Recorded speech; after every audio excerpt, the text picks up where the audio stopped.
ሰላም ሰላም ዩናይትዳውያን እንዴት ናችሁ? ለቤተሰቦቻችን ሁሉ ሰላም። እነሆ ተገኝተናል። ለእናንተ ይመጥናሉ ብትሰሟቸው እነኚህ መረጃዎች እንደው ያዝናናችኋል፣ መረጃዎችንም ይሰጧችኋል ብለን ያሰብናቸውን ክለባችሁን ማንቸስተር ዩናይትድን ብቻ የተመለከቱ ዜናዎችን ይዘንላችሁ ተገኘን። ቤተሰቦች ብሩኖ ፈርናንዴስ ለተከታታይ ሁለተኛ ሳምንት የፕሪሚየር ሊጉ የሳምንቱ ምርጥ ተጫዋች ተብሎ መመረጥ ችሏል። ይህ አንዱ ዜና ነው። ከዛ ውጭ ደግሞ ጉዳት ላይ የነበረው ቤንጃሚን ሼሽኮ ከጉዳቱ አገግመው ለበርነመዝ ጨዋታ ይመለሳል ተብሏል። ግን ወሳኝ የሆኑት የዩናይትድ ተጫዋቾች በአፍኮን ምክንያት ምናልባት ለበርነማውዙ ጨዋታም ላይኖሩ እንደሚችሉ አሞሪም ተናግሯል። በዚህ ጉዳይ ላይ የሰጡትም አንድ ወሳኝ መረጃ አለ፣ ነግራችኋለሁ። ከዛ ውጪ ቤተሰቦቻችን የተለመዱ ዛሬ ያስኩላችሁ በጣም በርከት ያሉ የዝውውር ዜናዎች ናቸው። በጣም ብዙ ናቸው። ስለ ሴሜንዮ መረጃ ይሻለው፣ ስለ ሞሐመድ ሳልህም ወደ ዩናይትድ ስለሚባለው ነገር፣ ስለ ሰርጂዮ ራሞስም ዛሬ ዜና ወጥቷል። እሱን ትሰማላችሁ። አማድ ዲያሎ አንድ የሀገሩን ልጅ ወደ ዩናይትድ እንዲመጣ እንደ ኤጀንት ሆኖ ለማሳመን እየጣረ ነው ተብሏል። ማነው ይሄ ልጅ? ከዜናችን መልሱን ታገኛላችሁ። ከዚህ ውጭ ደግሞ አንድ ታዳጊ ወደ ሳውዝ አሜሪካ ዩናይትድ አሁንም ሊያመጣ ነው ተብሏል። ከኦሮስኮ ውጭ ነው እንግዲህ ይህንንም ልጅ አዲሱ ካሲዶ እያሉት ነው። ይሄ ተጫዋች ማነው? ቤት ቦታ ይጫወታል የሚለውንም እነግራችኋለሁ። ብቻ አብራችሁኝ ስትቆዩ ቤተሰቦች የአዝናኝ የሆኑ ነገሮችም አሉኝ ዛሬ አንድ ሁለት ነገር እነሱንም አብሬ በየመሃል እየነገርኳችሁ ነው የምቆየው። እንደተለመደው ሁል ጊዜም ድጋፋችሁ ከጎኔ ነው ቤተሰቦች፣ አውቃለሁ። ድጋፋችሁ ዛሬም አይለኝ። 600 ላይክ ይሄንን ቪዲዮ ማድረስ ግድ ይላል። ያላችሁ ቤተሰቦች ይሄን ቪዲዮ ላይክ በማድረግ እንድትከታተሉ ጋብዛለሁ። መልካም ቆይታ። ወደ መረጃዎቻችን ከማለፋችን በፊት ቤተሰቦቻችን እስቲ በቀልድ መልክ ትላንት ጆዜ ሞሪኖ የሰጡትን አስተያየት በመናገር ልጀምር ዜናዎችን። የአውሮፓ ሻምፒዮንስ ሊግ ጨዋታዎች ትላንት እየተደረጉ ነበር። እንግዲህ ተመልክታችኋል ብዬ አስባለሁ። ዩናይትድ ምንም እንኳን እየተሳተፈ ባይሆንም ግን ዩናይትዳዊ የሆኑ ተጫዋቾች አሉ። ፕላስ ደግሞ የምናደንቃቸው የምንወዳቸው ሌሎች ክለቦች ይኖራሉ እና መከታተላችን የሚቀር አይደለም። ትላንት ከተመዘገቡ በጣም አስገራሚ ያልተጠበቁ ውጤቶች መካከል አንዱ ቤኔፊካ በሜዳው ናፖሊን 2-0 በሆነ ውጤት ያሸነፈበት ነው። ከዚህ ጨዋታ መጠናቀቅ በኋላ ጆዜ ሞሪኖ በቦርሳ አንድ ነገር ይዘው ታዩ እና በጋዜጣዊ መግለጫቸው ላይ ጋዜጠኛው ለጆዜ ሞሪኖ እንደዚህ ሲል ጠየቃቸው። ቦርሳ ይዘህ ተመልክቻለሁ እና ይሄ ቦርሳ ስጦታ ይመስላል እና ለእኛ ስጦታ ልታበረክት ነው ወይ ለጋዜጠኞች ሲል ጆዜ ሞሪኖን ይጠይቃል። ሞሪኖም በምላሹ አይደለም ቦርሳው የኔ ነው ለእናንተ ላበረክት አይደለም ሲል ይመልሳል። ጋዜጠኛው ቀጥሎ ምን ይሆን ውስጡ ያለው ሲል ይጠይቋል። ጆዜ ሞሪኖም የማክቶምኔ ማሊያ ነው በሚል ምላሽ ሰጠው ማለት ነው እና ከዛ የሚከተለውን አከለ። ፖል ፖግባን አስቀምጬ የዩናይትድ አሰልጣኝ ሳለሁ ማክቶምኔን የመሰለፍ ዕድል ሰጥቼዋለሁ። እሱ ግን ተመልከት ለዛ ቀን ለዋልኩለት ውለታ እንኳን የሰጠኝ ቲሸርቱን ብቻ ነው በሚል ነው ጆዜ ሞሪኖ በቀልድ መልክ ለጋዜጠኛው ምላሽ የሰጠው ማለት ነው። እና ሞሪኖ ሁሌም ቢሆን እንደኔ ያስገርመኛል ቤተሰቦቼ። እንደው ለቀልድ ለመዝናኛ ያህል ነው ይሄን በዜና የጅማር ላይ ያቀረብኩላችሁ። ግን ሁሌ የሚሰጣቸው አስተያየቶች በጣም ፍራንክ ናቸው። የሚዋሻው ነገር የለም። ደግሞ ከአሰልጣኞች እውነት ለመናገር ጨዋታ በጣም ይችልበታል። ከፔፕ ጋርዲዮላ ቀጥሎ ጋዜጠኞችን በማዝናናት እኛንም ቢሆን እንደ እግር ኳስ ተመልካች የሚያዝናኑ እንደዚህ አይነት ምላሾችን በመስጠት ሞሪኖ አሁንም አዝናኝ ሰው መሆኑን እንግዲህ ቀጥሏል ማለት ነው። ትንሽ ስላዝናናኝ ነው ምላሹ በዚህ መልኩ የጀመርነው። አሁን ወደ ዋነኛ እንግዲህ ከዩናይትድን ወደ ተመለከቱ ወደ ምትጠብቋቸው መረጃዎች ልለፍ። ብሩኖ ፈርናንዴዝ የፕሪሚየር ሊጉ የሳምንቱ ምርጥ ተጫዋች በሚል ተመርጧል። ለሁለተኛ ተከታታይ ሳምንት ነው ተጫዋቹ ሲመረጥ።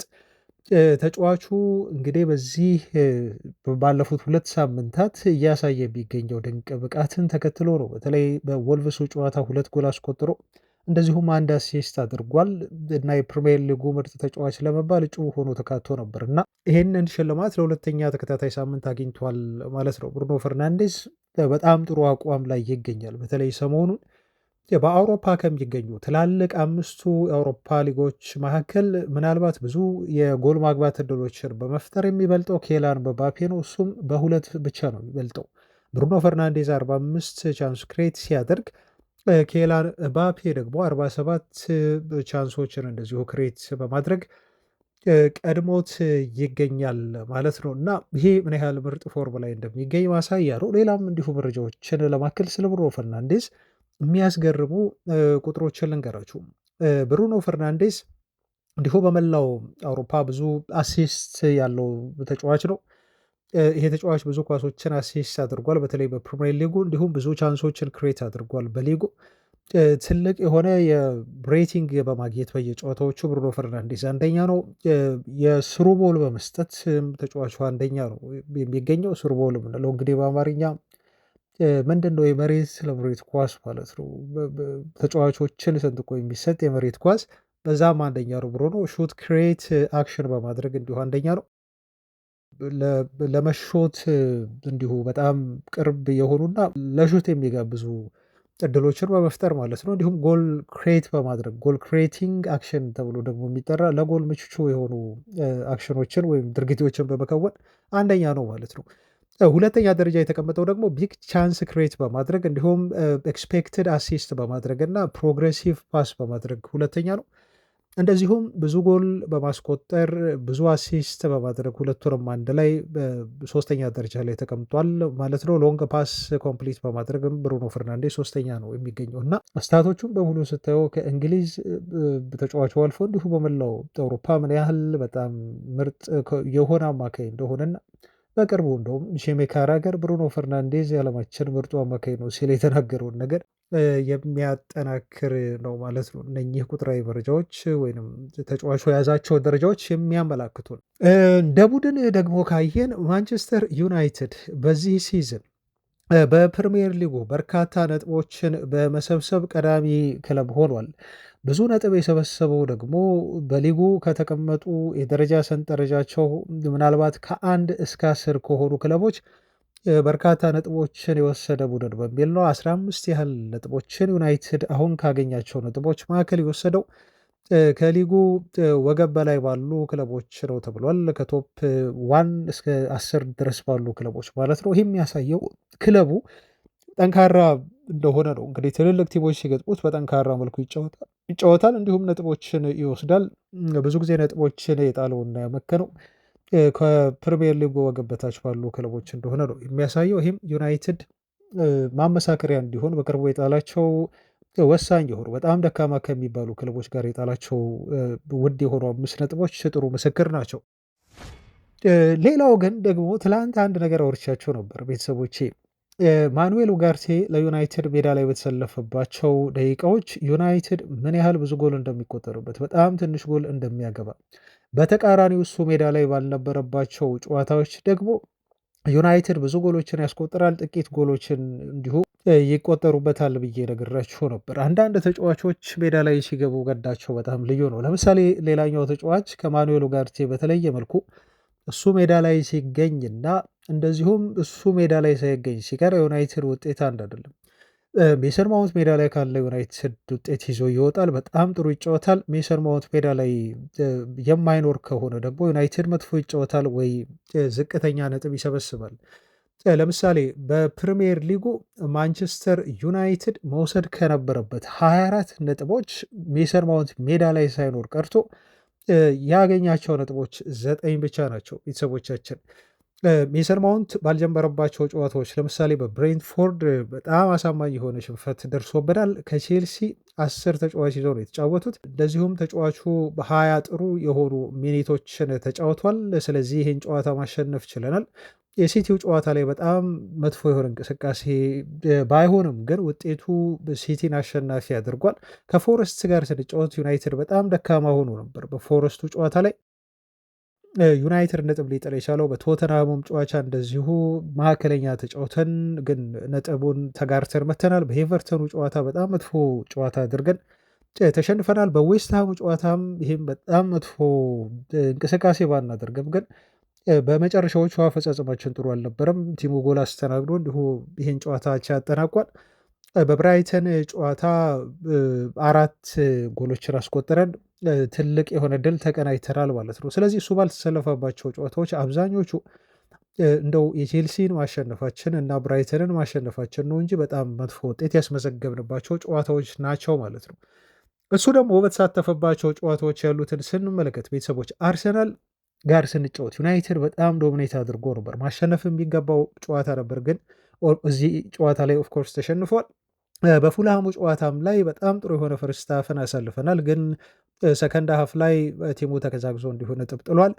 በበርኔሎ ጨዋታ ላይ እንዲሁ ዩናይትድ በጣም ምርጥ የሆነ ፈርስት ሃፍ አሳልፎ ሜሰን ማውንት እንደዚሁ ሃፍ ታይም ላይ ተቀይሮ ወጥቷል፣ ግን ጥሩ የተንቀሳቀስንበት ነው። ዩናይትድ ማሸነፍ ችሏል። በሊቨርፑል ጨዋታ ላይ በጣም አስደናቂ የሆነ ድል እንዲሁ ተቀናይተናል ከሜሰን ማውንት ጋር። በሰንደርላንድ ጨዋታ ላይ እንደዚሁ ዶሚኔት አድርገን ትልቅ የሆነ ድል የተቀናጀ ነው። በፓላስ ጨዋታ ለት ዩናይትድ እንደው በጣም ምርጥ ጨዋታ ላይ ያደረገው ባይባልም ሜሰን ማውንት አስቆጥሮ ግን ከብሩኖ ፈርናንዴዝ ጋር ተናቦ ያስቆጠሯት ጎል እንዲሁ ዩናይትድን ለድል አብቅታለች። አሸናፊ ነው ያደረገችው። በጣም ከባድ የሆነ ጨዋታ ነበር ለዩናይትድ። ከወልቭስ ጋር ስንጫወት ደግሞ ዩናይትድ ቶታሊ ዶሚኔት አድርጎ ወልቭስን በሰፊው ልዩነት አሸንፎ ሜሰን ማውንት ማን ኦፍ ዘ ማች ተብሏል ማለት ነው። እና ዩናይትድ ከሜሰን ማውንት ጋር እና ያለ ሜሰን ማውንት አንድ አይደለም። ልክ ዩናይትድ ከኡጋርቴ እና ያለ ኡጋርቴ አንድ እንዳልሆነ ሁሉ ማለት ነው። ይሄ የሚያስገርም ቁጥራዊ መረጃ ወይንም ሁነት ነው ቤተሰቦቻችን። እዚህ ጋር አንድ ነገር ለመጨመር በቅርቡ ዲያጎ ዳሎ በጣም አዝናኝ የሆነ ቃለ መጠይቅ ሰጥቶ ነበር በነገራችሁ ላይ እና በብዙ ነገሮች ተጠይቋል። በጣም አዝናኙ ተጫዋች በዩናይትድ ቤት ማን ነው ተብሎ እንዲሁ ተጠይቋል። ለምሳሌ ጆሽዋ ዝርክዚ ነው ያለው። እንደዚህ አይነት ጥያቄዎች ነበር የተጠየቀው እና የማናጀሩ ፔት ማን ነው ተብሎም እንዲሁ ተጠየቀ። አይ ቲንክ ቀጥተኛ የሆነ የአማርኛ ትርጓሜውን ምን እንደምላችሁ አላውቅም። አሰልጣኙ አፈቀላጤ ወይንም በጣም የአሰልጣኙ ቅርብ የሆነ ሰው ማለት ነው። እንግዲህ ለምሳሌ አንድ አስተማሪ አለ።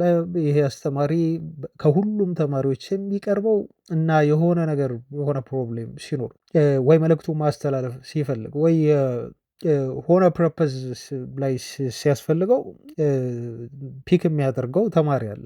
ለአስተማሪው የሚቀለው ማለት ነው። ጀስት ላይክ እንደዛ ማለት ነው። ልክ ቲቸር ስፔት ይባላል፣ ማናጀር ስፔት ይባላል። እና የሩበን አሞሪም ፔት ማን ነው ተብሎ ሲጠየቅ ዲያጎ ዳሎ የመለሰው ምላሽ አስገራሚ ነው። እሱም ሜሰን ማውንት ብሎ ከመለሰ በኋላ ስቋድ ማለት ነው። እና ይሄ አዝናኝ የሆነ አጭር ቃለ መጠይቁ ቫይራል ወጥቷል። በተለያዩ አጫጭር ጥያቄዎች ላይ እንደዚሁ አዝናኝ የሆኑ ምላሾችን ዲያጎ ዳሎ ሰጥቶበታል።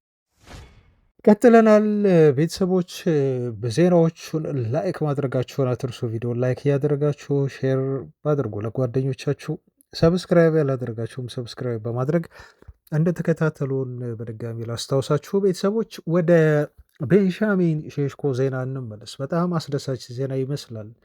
ሼሽኮ ከደረሰበት ጉዳት በማገገም ተጫዋቹ ለበርነማውዝ ጨዋታ ዝግጁ ነው ተብሎ ተገልጿል። ስካይ ስፖርት ፕሪሚየር ሊግ ነው ይህንን መረጃ ይዞ የወጣው። የፊታችን ሰኞ ዩናይትድ በፕሪሚየር ሊጉ የ16ኛ ሳምንት የፕሪሚየር ሊግ ጨዋታውን በኦልትራፎርድ ሲያደርግ ሼሽኮ ለሩበን አሞሪም ለምርጫ ክፍት ይሆናል ተብሎ ተገልጿል።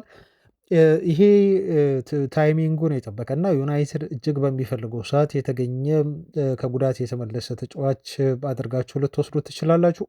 አፍኮን በጣም ደርሷል። እንደውም ሩበን አሞሪም በአፍኮን ጉዳይ ተጠይቀው ተጫዋቾቹ ለማቆየት ጥረት እያደረግን ነው እና ንግግር ላይ ነን ከፌዴሬሽኖች ጋር ሲል አሞሪም መናገሩን እንደዚሁ ላስታውሳችሁ ቤተሰቦች። ግን እስካሁን ድረስ ምላሽ አልተሰጠንም ብሏል። ሴስኮ መመለሱ ለቡድኑ መልካም ዜና ይመስላል። ለበርንማውዝ ጨዋታው ሁሉ እርግጠኛ አይደለንም ብለዋል ሩበን አሞሪም። አማድ ዲያሎን እና እንዲሁም ብሪያን ምቦሞን መጠቀማቸውን እኔ ግን አይ ቲንክ እርግጠኛ ሆኜ ነው ሰወራቸው የነበረው። ለበርንማውዝ ጨዋታ አይ ቲንክ ዩናይትድ ይጠቀማቸዋል። ከዛ በኋላ ነው ሞስት ፕሮባብሊ ሊለቃቸው የሚችለው። ከፌዴሬሽኖቹ ጋር ከተስማማ ደግሞ እስከ አስቶን ቪላ ጨዋታ ሊያቆያቸው እንደሚችል ነው ዩናይትድ የተገለጸው። ፊፋም ከተስማሙ እዚህ ጋር ችግር የለበትም። ብቻ ዩናይትድ በግድ ተጫዋቾቹን ያቆያቸው እንጂ ከእግር ኳስ ፌዴሬሽኖቹ ጋር ተነጋግሮ አንዳንዶቹ ክለቦች ከሞሮኮ ውጪ ማለት ነው። ሞሮኮ ብሔራዊ ቡድን የውድድሩ አዘጋጅ ስለሆነች በጊዜ ተጫዋቾቿን ማግኘት አለባት። ስለዚህ ማዝራዊን በጊዜ እናጠዋለን። ለበርነማውዝ ጨዋታ ላይ ይኖራል ተብሎ አይጠበቅም። የአይቬሪ ኮስትና የካሜሮን ጨዋታ ግን በሚደረገው በቀጣዮቹ ጥቂት ቀናት ነው የአፍሪካ ዋንጫ ከተጀመረ በኋላ ማለት ነው። ስለዚህ ተጨማሪ ቀናቶችን ተጫዋቾቹ በዩናይትድ እንዲቆዩ ማድረግ ይቻላል። ግን ይሄ ሁሉም የሆነው ከእግር ኳስ ፌዴሬሽኖቹ ጋር ተነጋግሮ መስማማት የሚችሉ ከሆነ ነው። ለማንኛውም በበርንማውዙ ጨዋታ አዲስ ነገር ካለ እነኚህ ተጫዋቾችን በተመለከተ እኛ የምናደርሳችሁ ነው የሚሆነው።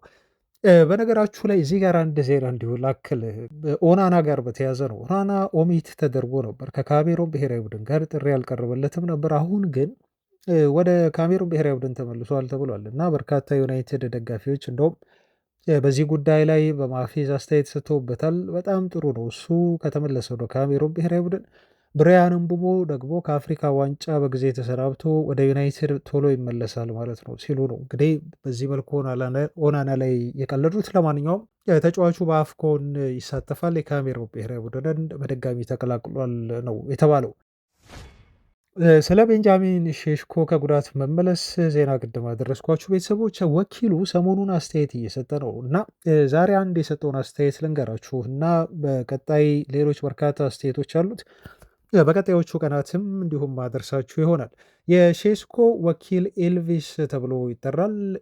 ኤልቪስ ባስዶቪች ይባላል እና ብዙ ጨዋታዎችን በኦልትራፎርድ እየመጣ የዩናይትድ ጨዋታዎችን እንደሚከታተል ከሚለጥፋቸው ምስሎች መረዳት ይቻላል እና ለአሬና ስፖርት በሰጠው ሰፊ ቃለመጠይቅ የሚከተለውን አስተያየት ሰጥቷል። አስተያየቱ ስለ ቤንጃሚን ሼሽኮ የዝውውር ምርጫ ነበር። ያኔ ብዙ ፈላጊ ክለቦች ነበሩት። በተለይ ኒውካስል እና አርሰናል ሼሽኮን ለማስፈረም ከዩናይትድ ጋር አንገት ለአንገት ተናንቀው የነበሩ ክለቦች ናቸው እና ሼሽኮን ለመጠየቅ በግል ወደ ማንቸስተር አምርቼ ነበር አለ። ወደ ማንቸስተር በሄድኩና ሼሽኮን ባገኘሁት ጊዜ አንድ ጥያቄ ጠይቄው ነበረ።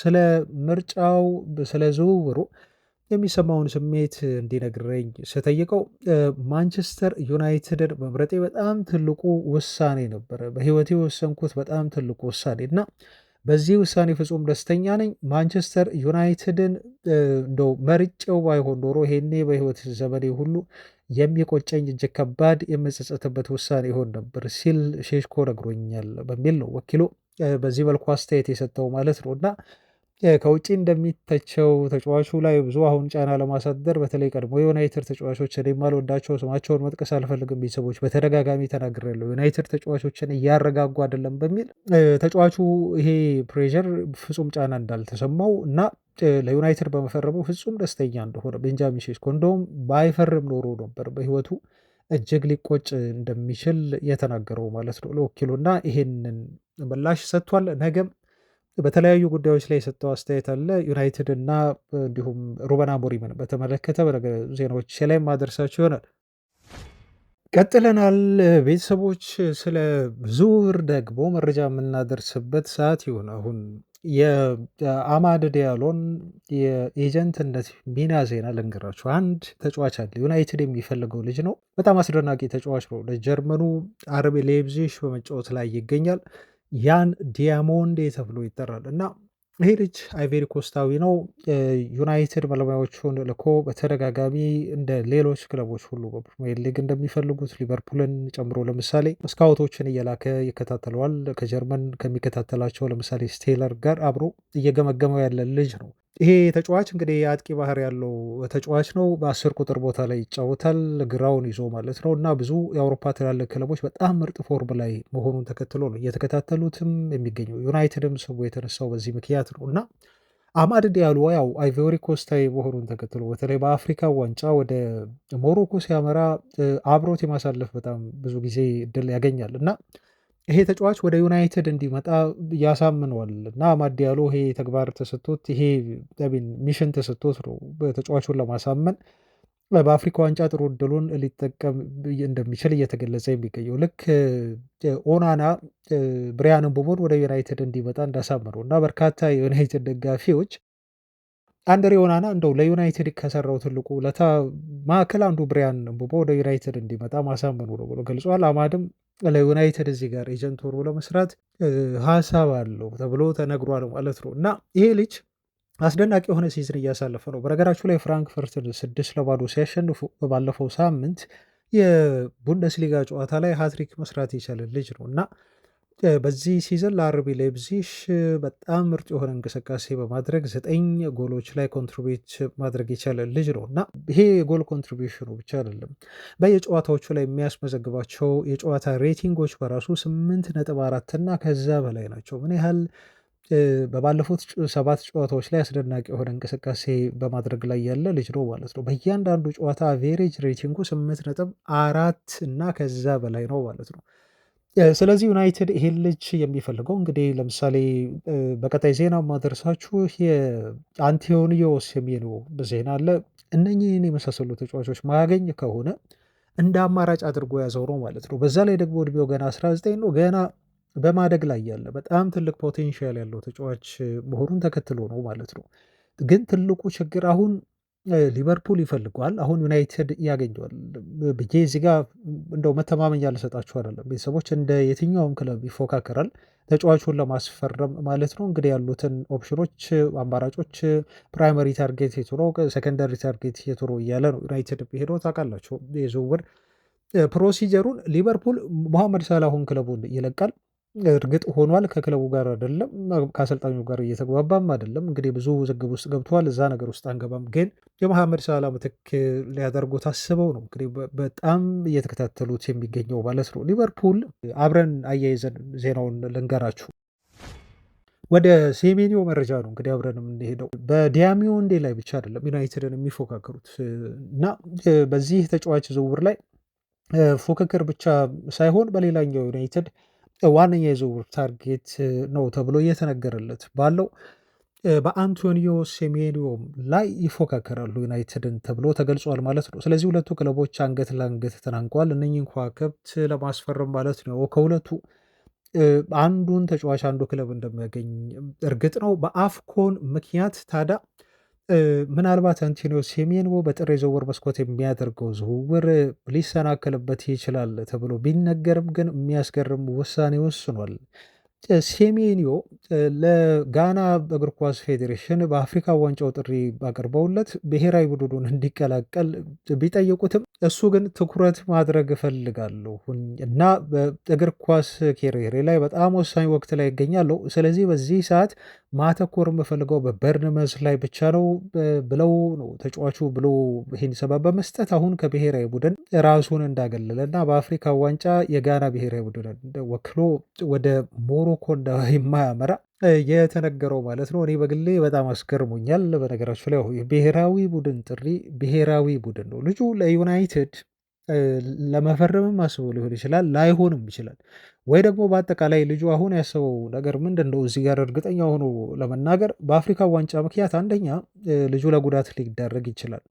ለጉዳት ከተጋለጠ ደግሞ ያው የዝውውሩ እክል ይገጥመዋል ማለት ነው እና ምናልባት በህይወት አንድ ጊዜ የሚገጥመው ቻንስ ሊያመልጠው ይችላል። ሴሜንዮ አላቅም፣ በግሉ ምናልባት በጣም ከፍተኛ የሆነ ደሞዝ አግኝቶ ነው እንግዲህ ዝውውሩን የሚፈጽመው። ይህንን በእግር ኳስ ህይወት ዘመን አንዴ ላገኝ የምችለውን ኦፖርቹኒቲ አሳልፌ መስጠት አልፈልግም የሚል እሳቤ ነው ልጁ ትኩረት ማድረግ የፈለገው ዝውውሩ ላይ ስለሆነ። በርንመዝ ላይ ቢልም ግን ልጁ ሙሉ ልቡ ትኩረቱ ዝውውሩ ላይ ስለሆነና ዝውውሩን በጥር የዝውውር መስኮት ለመፈጸም ተጫዋቹ ዝግጁ ስለሆነና ወስኖ የተቀመጠ መሆኑን ተከትሎ የጋና ብሔራዊ ቡድን ጥሪን አልተቀበለም። በርካታ ጋናውያንን ይሄ ውሳኔው እንደማያስደስት ጥያቄ የለውም፣ ግልጽ ነው። ግን ሴሜንዮ ይሄን ውሳኔ ያሳልፈዋል ተብሎ ዜና ወጥቷል ማለት ነው እና ተጫዋቹ አሁን በ65 ሚሊዮን ፓውንድ ወደ የትኛው ክለብ ሊሄድ እንደሚችል እስካሁን ፍንጭ አልታየም። ለምሳሌ አርሰናል ይፈልገዋል ተብለዋል። ቶተንሃም ከለንደን ሁለቱ የለንደን ክለቦች ይፈልጉታል እና የመጨረሻ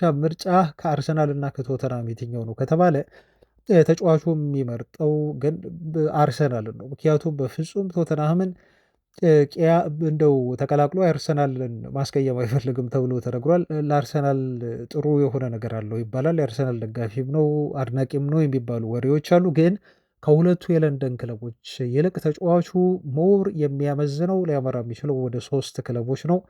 እነኚህም ክለቦች ሊቨርፑል መሐመድ ሳላህን እንደሚያጣ ኦልሞስት የተረጋገጠው ሊቨርፑል አንደኛው ነው። ከዛ ውጭ ደግሞ ማንቸስተር ዩናይትዶች በአፍሪካ ዋንጫው ምክንያት በጣም ሳስቶባቸዋል። የአጥቂ መስመራቸው ተብሎ የተነገረውን ቡድን ለማጠናከር ወደ ዩናይትድ ሊያመራ ይችላል ተብሎ ይጠበቃል። ሌላኛው እንግዲህ በጥብቅ ይፈልገዋል የተባለው የፔፕ ጋርዲዮላው ማንቸስተር ሲቲ ነው ማለት ነው። ስለዚህ ወደ ለንደን ከማምራት ይልቅ ወደ እነኚህ 3 ክለቦች በተለይ ደግሞ ወደ ሊቨርፑል እና ማንቸስተር ዩናይትድ የማምራት እድል እንዳለው ነው አንቶኒዮ ሴሜኖ መረጃዎች እየወጡበት የሚገኘው። የሪዮ ፈርዲናንድን አስተያየት እናንሳ። ቅድም ስለ ሞሐመድ ሳላ ሊቨርፑልን መልቀቅ እርግጥ መሆኑን ስናወራ ነበር እና ሳላ ከሊቨርፑል እንደሚለቅ ብዙ መረጃዎች ከወጡ በኋላ ታዲያ የተጫዋቹን ስም ከዩናይትድ ዝውውር ጋር እያነሱ በርካታ ጋዜጦች ዘግበዋል። አንዳንዶች የዩናይትድን ማሊያ በኤዲቲንግ በማልበስ ማለት ነው እንግዲህ ተጫዋች ወደ ዩናይትድ ሊዛውር እንደሚችል ሲዘግቡ ቆይተዋል። ወይም ደግሞ ይሄን መረጃ ሲያንሸራሽሩት በማህበራዊ ድረገጾች ላይ ተመልክተናል። ታዲያ በዚህ ጉዳይ ላይ ሪዮ ፈርዲናንድም ተጠይቆ እንደዚሁ አስተያየት ሰጥቷል።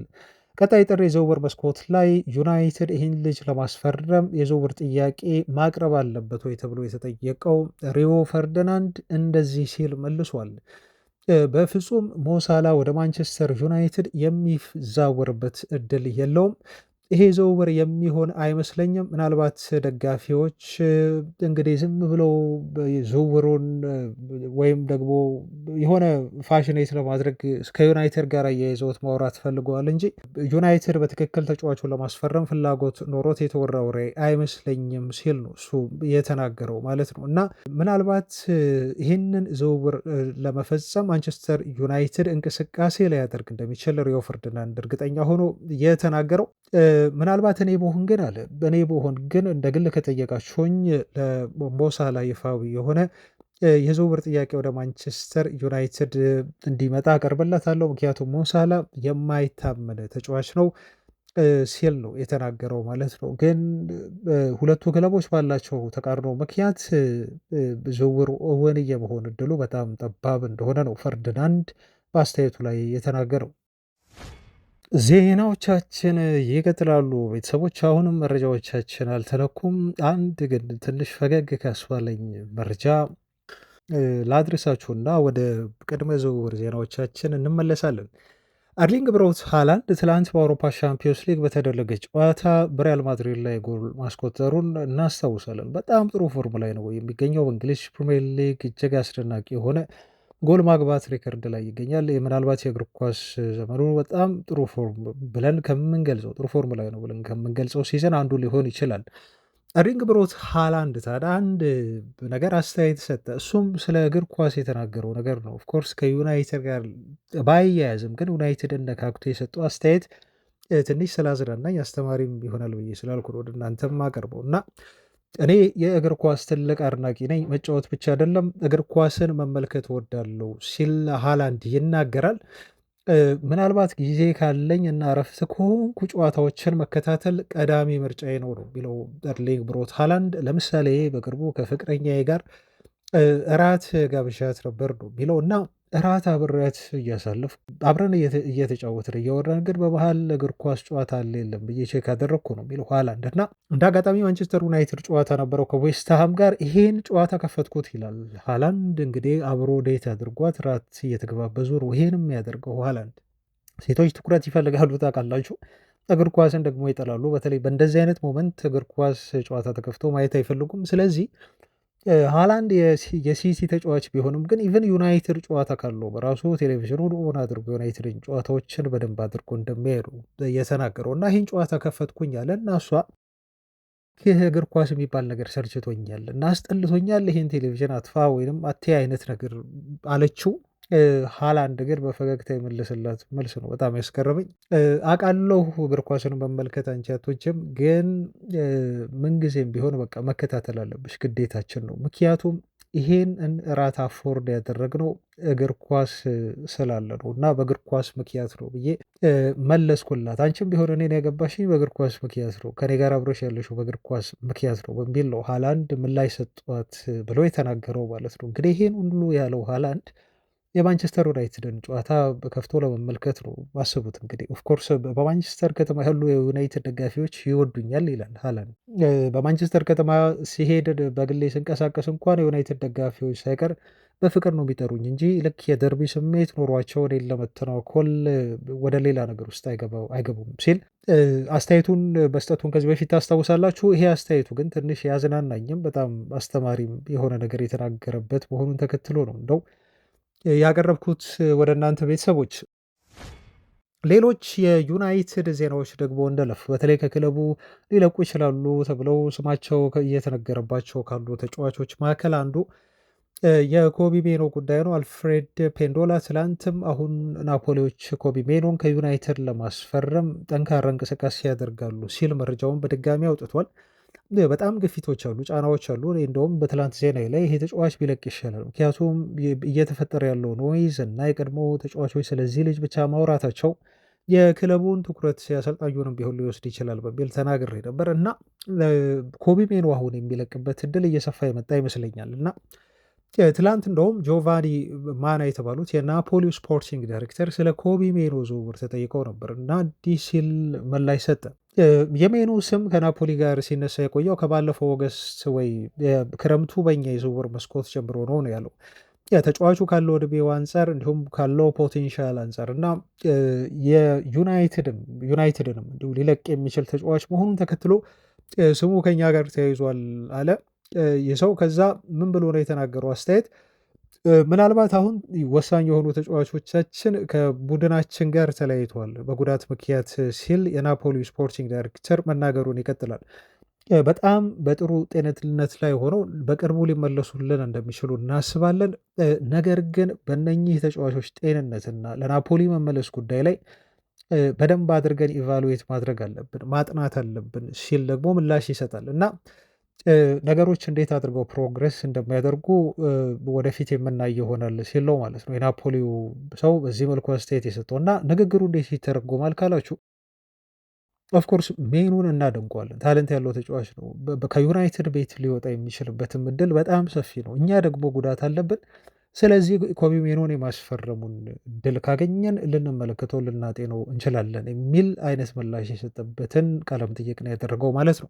ለማንኛውም ግን ሜኖ በአፍሪካ ዋንጫ ምክንያት ምናልባት ብዙ የመጫወት እድል ሊያገኝ ይችላል ተብሎ ሜኑ ታግሶ በዩናይትድ ቤት እንዲቆይ እና በአፍሪካ ዋንጫው ምክንያት የሚሰጠውን እድል ተጠቅሞ ተጫዋቹ ራሱን በማሳየት አሰልጣኙን አሳምኖ የቋሚነት የመሰለፍ እድሉን በዩናይትድ ቤት እንዲሞክር የሚፈልጉ ሰዎችም ቁጥራቸው ትንሽ አይደሉም። ሼሽኮ መመለሱን ተከትሎ አሁን የዩናይትድ የፊት መስመር ተጫዋቾች ቤንጃሚን ሼሽኮ፣ ብሩኖ ፈርናንዴስ እና ኩኛ ይሆናሉ። ይሄ ማለት ብሩኖ ፈርናንዴስ የኩኛን ቦታ ይዛል በ10 ቁጥር ቦታ ላይ ማለት ነው። ስለዚህ በዲፕ ሌይንግ ፕሌሜከር ወይም ደግሞ በጥልቀት ወደኋላ ተመልሶ በመጫወት ሚና አማካይ ቦታ ላይ ማለት ነው አሰልጣኙ ኮቢ ሜኖን ከካዛሜሮ ጋር ሊያጣምረው ይችላል። በዚህ ምክንያት ብሩኖ ወደፊት ይሄዳል፣ በሚወደውና በሚፈልገው ቦታ ይጫወታል። ሜኑ ደግሞ ከካዛሜሮ ጋር ተጣምሮ አማካይ ቦታ ላይ ይጫወታል የሚል መላምት ነው የሚሰጠው ማለት ነው። ግን ይሄም ዞሮ ዞሮ ቤተሰቦቻችን ው አሞሪም ብዙ ጊዜ ወደ የሆኑ ውሳኔዎችን ይወስናል። በአፍሪካ ዋንጫው ምክንያት ዩናይትድ ስኳድ ቢሳሳ እንኳን ምናልባት ኮቢ ሜኖን ላይጠቀም የሚችልበት እድል አለ። ሩበን አሞሪም ምርጫው ምን እንደሆነ ስለማይታወቅ፣ ለማንኛውም ሜኑ ግን እድል ሊያገኝ ይችላል።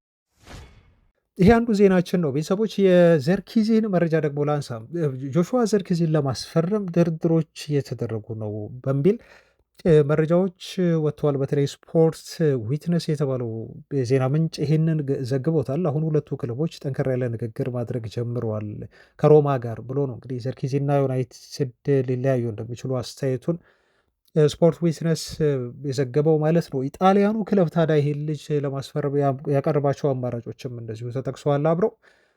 በቀጥታ መግዛት አይፈልጉም የተባለው የዩናይትድ ምርጫ ተጫዋቹን በቀጥታ መግዛት ከቻሉ ሰየው ዩናይትድ መሸጥ ነው የሚፈልገው ልጁን ተብሎ ተነግሯል። ግን ሮማዎች በውሰት ስንወስደው 5 ሚሊዮን ዩሮ የውሰት ክፍያ እንክፈላችሁ፣ ከዛ በኋላ ደግሞ እንደ ተጫዋቹ ብቃት እያየን በቋሚነት ልናስፈርመው የምንችልበት አማራጭ ይቀመጥልንና ክረምት ላይ በቋሚነት እንወስደዋለን የሚል አማራጭ ነው እያቀረቡ የሚገኙት ተብሏል። ሮማዎች እንዲገዙት የሚያስገድድ ከዚህ በፊት እንደ ኦፕሽን ነበር ያቀረቡት። አሁን ግን 5 ሚሊዮን ዩሮ ከፍለው ክረምት ላይ ደግሞ እንዲገዙት ለመገደድ የሚያስችላቸውን ኮንትራት አማራጭ ነው ያቀረቡት።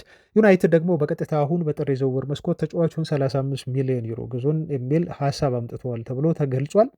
የሚያስገርመው ግን ይሄን ልጅ እኔ እንደ ተጫዋች እወደዋለሁ። በዩናይትድ ቤት ከአምና ጀምሮ ስናገር ነበር። ለዘርክዚ ጥሩ የሆነ ፖዘቲቭ የሆነ አመለካከት ያለኝ፣ ምክንያቱም የዩናይትድ ጥሩ የሆነ የቡድን ተጫዋች ነው እና እድሉን ሰታችሁ ስታጫወቱት ልጁ አይነጫነጭም፣ በአግባቡ ይጠቀማል፣ ደስተኛ ነው። ቤንች ሆኖ ተጫዋቾቹ ሲያስቆጥሩ ወሳኝ በሆኑ ድሎቻችን ላይ ከየትኛውም ተጫዋች በላይ ተደስቶ ከመቀመጫ ተጫዋቾች ቤንች ከሚቀመጡበት ተደስቶ የደስታውን ሜዳ ውስጥ በመግባት የሚገልጽ ልጅ እና በዩናይትድ ፍቅር የወደቀ ልጅ ነው እና ዩናይትድን ኢቨን መልቀቅ አይፈልግም አሁን ተብሏል። ከዚህ በፊት ለዓለም ዋንጫው ብሎ ነው እንግዲህ ዩናይትድን ለመልቀቅ ያስባል ዘርክዚ የተባለው። አሁን ግን ያን ነገር ሁሉ የረሳው ይመስለኛል እና በዩናይትድ ቤት መቆየት ራሱን ማሳየት ይፈልጋል ዘርክዚ ተብሏል። የሆይለንድ ጉዳይ ሆነ ማለት ነው። ቤተሰቦቻችን አያችሁ፣ ሆይለንድም ዩናይትድን እየወደደ እየፈለገ ነው። ክለቡ በጣም ገፍቶት የሄደው በጣም አኩርፎ ነው ከዩናይትድ የለቀቀው፣ መልቀቅ አልፈለገም። አሁንም ዘርክዚ በጣም የቡድኑ ተወዳጅ ተጫዋች መሆኑን ተከትሎ ከዩናይትድ መልቀቅ አይፈልግም ተብሏል። ዩናይትድ ግን ልጁን ሊሸጠው ከሮማ ጋር እየተደራደረ ነው የተባለው። መጨረሻ ምዕራፍ የሆኑትን የመጨረሻዎቹን ዜናዎቻችንን የምናደርሱበት ሰዓት ላይ ተገኛል። ቤተሰቦች አሁንም የዝውውር ዜናዎችን ነው ማቀርብላችሁና ከታዳጊ ተጫዋቾች ዝውውር ጋር በተያያዘ ዩናይትድ በድጋሚ ስሙ ተነስቷል። ይሄ ስሙ የተነሳበት ልጅ ደግሞ የሊጋ ዲ ኩዌንቶ ተብሎ የሚጠራ ክለብ ተጫዋች ነው እና በጣም ታዳጊ ልጅ ነው። እድሜው ገና ነው። ወደ 17 ዓመቱ ነው የሚሆነው። ኢኳዶራዊ ነው። ከዚህ በፊት ኮሎምቢያዊ ተጫዋች ማስፈረሙን ታስታውሳላችሁ። በቅርቡ ወደ ዩናይትድ መጥቶ ጨዋታ ተመልክቶ ጎብኝቶ ፊርማውን አኑሯል። ይህም ተጫዋች ኦሮስኮ ተብሎ ይጠራል እና በተመሳሳይ አሁንም እንዲሁ ከሳውዝ አሜሪካ ዩናይትድ ምልመላውን አጠናክሮ ይሄ ልጅ ቀጣይ ፈራሚው ላይ ያደርገው ይችላል ተብሎ ተገልጿል እና ኦልሞስት ቅድም 17 ነው ያልኳችሁ፣ እንደውም 16 ዓመቱ ነው። በቅርቡ ነው ወደ 17 ተጫዋቹ እድሜው የሚሄደው እና የአማካይ ስፍራ ተጫዋች ነው። ይሄኛው ግን ኮሎምቢያዊ አይደለም። ይሄ ተጫዋች ከኢኳዶር ነው። እንደውም አንዳንዶች ኢኳዶራዊ መሆኑን ተከትሎ አማካይ ላይ መጫወቱን ተከትሎ እና ብዙ ነገሮቹ ከካሴዶ ጋር ይመሳሰላል ብለው ስላሰቡ አዲሱ ካሴዶ እያሉ ነው የሚጠሩት።